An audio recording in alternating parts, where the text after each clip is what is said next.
Good morning mga kapiston. Sa araw na to magkabit tayo ng injection pump ng 4G 4SG.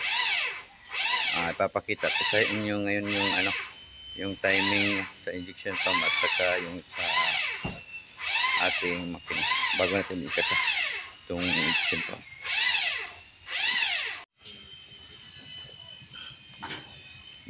Dito sa injection pa mga piston, makikita nyo mayroon kayong mapapansing slot dyan. Ayan. Dito. Yun.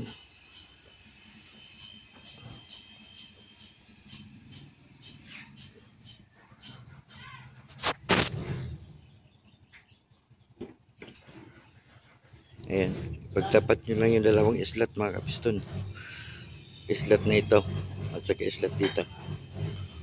Ayan yung guhit na yan, pagtapatin nyo lang yan.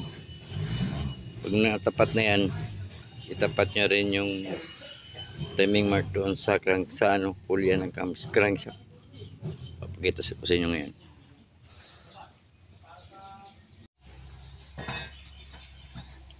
Pagkatapos mga kapiston, kailangan itong iawal pa sa camshaft o yung camshaft nya.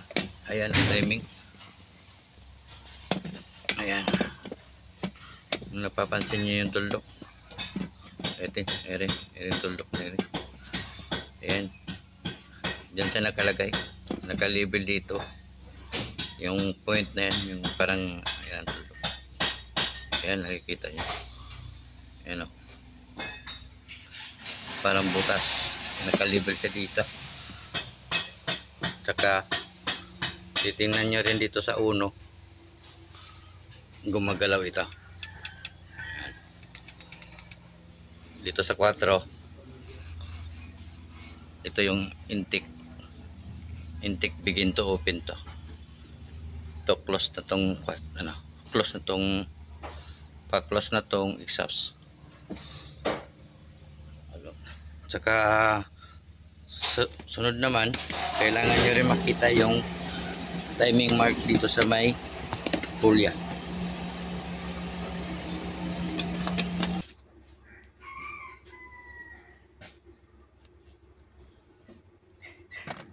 Ito mga kapiston, kita na.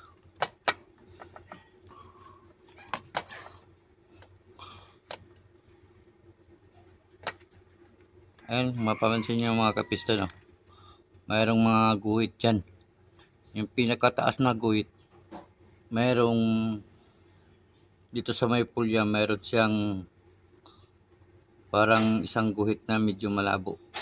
Kailangan nakatapat siya doon sa may isang guhit sa pinakataas. Ayan, ibig sabihin yan mga kapiston, nasa timing na yung nasa timing na yung crankshaft natin. Pwede na natin ikabit ang ating injection pump. Naka-timing na tayo. Nakikita niyo na mga kapiston.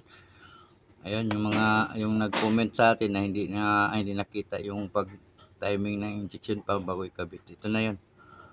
Ayan, ta-timing niyo muna diyan sa camshaft o sa crankshaft. No? Yung guhit ng pulya nakatapat dito sa pinakataas na guhit. Ayan. Tapos titingnan niyo yung uno. Yun. Yung uno, kailangan may play ito. Ayan. Naka-play yung dalawang barbula. Yung rocker arm. Dalawang rocker arm play. Dito naman sa 4, intake begin to open. Itong intake. Itong exhaust. Nag-uumpisang mag-o-open na yan. Tapos, itong dito. Itong guhit na to. Itong tuldok na yan. Naka-label dito. Pwede na natin ikabit. Sige, mga kapiston, tingnan nyo. Kabitan namin. Dinig man. Ayan mga kapiston, ikabitan natin yung injection pump. Mamaya, pada rin natin. Tingnan nyo. Kung medyo palyado naman, ikutin lang, tulak lang natin itong injection pump papasok papadikit sa makina. Kung medyo palyado. Pero pag okay na, tama na yung adjust. okay na yung makina. Okay na yung adjustment natin. Ayun mga kapistol, mandar na ang ating makina. Ayan, kita nyo, umikot na yung ating bandot. Maganda yung mandar ng ating makina mga kapistol. Sabihin, maganda yung ating malagay. Maraming salamat mga kapistol, nandito na lang tayo. Kita ko na sa inyo kung tamang time. Maraming salamat sa inyo yung nag-comment sa atin. Sana ano muna, yun na.